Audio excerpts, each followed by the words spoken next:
Welcome back, everyone, to the Reef.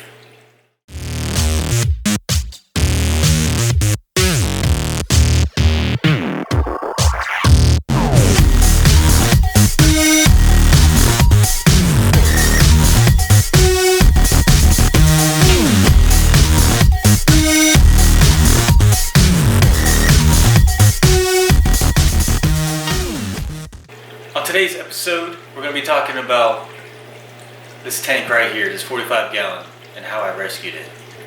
I'll also be showing what it looked like before I got it.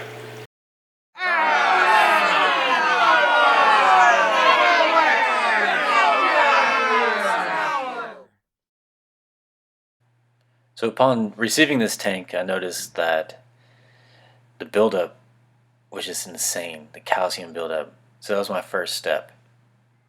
Get all this dirtiness out. Gross. This actually helped clear the tank a lot. As you can see, this tank has been neglected for years. You can tell in those past photos that they hardly ever did water changes, and they didn't compensate for the salt when the water evaporated. There's no telling what the salinity was at. This buildup was crazy. Just look at it, the contrast. We'll get it nice in no time. Now, after seeing those sad photos, let's take a look at it now. Since being in my ownership, it looks so much better, so much clearer. Now, this tank has been passed around probably for a long time. There are some scratches on the glass. I think it might be acrylic, but nonetheless, it's so much clearer now. You see, the tank did a little mini cycle. There's a little detritus on the sand. I added more sand as well. Also, I added this wave maker because they only had this little guy in the tank moving water around. Not enough. Well, what really helped was this mechanical filter, which had filters in it that look like they haven't been changed in a while. So honestly, I'm just using it as a media reactor.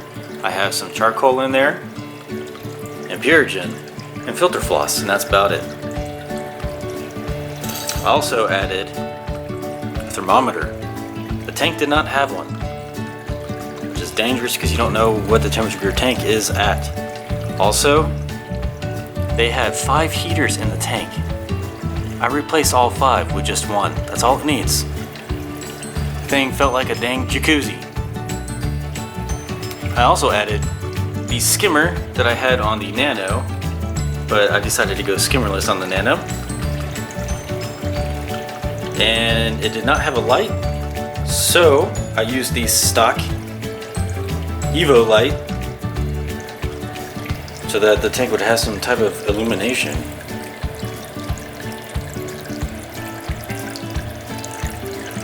Also, on day 1, I added more shells in here for the hermit crabs after they were telling me stories of how they were killing their snails for the shells. And guess what? The first night, the biggest crab in here swapped shells. You got to make sure you know what you're keeping and how to keep it in your tank when you get it.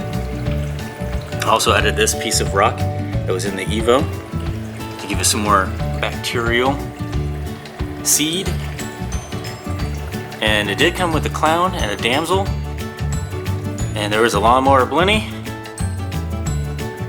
and an emerald crab. Now, it did have a blue tang in here, but it was so underkept. This tank was so underkept that the stress of the move killed it. So the blue tang did not make it, unfortunately. But yeah, this is the 45 gallon tank rescue / build.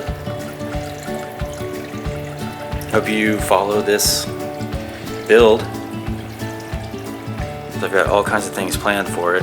Now in preparation for the new light, I hung a shelf, a floating shelf, and a hook so that we can hang our light and replace it with a better one so it's not just sitting on top. In full spectrum because we will be keeping coral.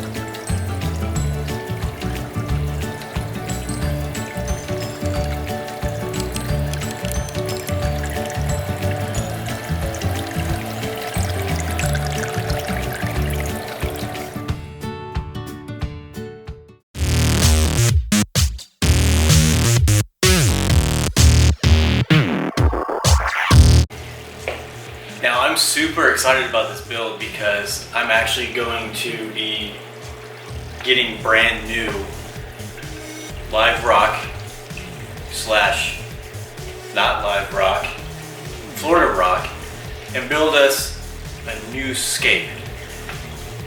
I don't think these 3 Petco rocks are gonna cut it. I'm really excited. I can't wait to show you guys what scape I have in mind. But I would like to know your guys' input down in the comments below. What kind of scape should I put? What kind of shapes? Should I have islands? Should I have no islands? Should I have a nice big arch? I think we should keep some SPS, maybe some LPS down in the sand. Let me know down below what you guys think we should put in this tank. Also stay tuned for all kinds of modifications. The biggest thing here is I wanted to give the current fish living in this tank a better life. When they were in their past owners, I don't feel like they had a great life. The water quality was so bad. I even think they were using tap water instead of RO water because in the box of stuff that they gave me, it was the yellow bottle AquaSafe or whatever for tap water. No, that's a big no. Even with fish only, don't do that. Nitrates were through the roof on my first test. They were off the charts of over 160 ppm at least. Now I'm currently doing water changes, or often I should say, a little bit at a time. But it's not dropping how I want it, and it started cycling, so I let it be. And today, I'm actually going to be doing a 50% water change because that cycle is now over. There's no testing ammonia and no nitrite. I'm thinking also I want to add some different fish in here.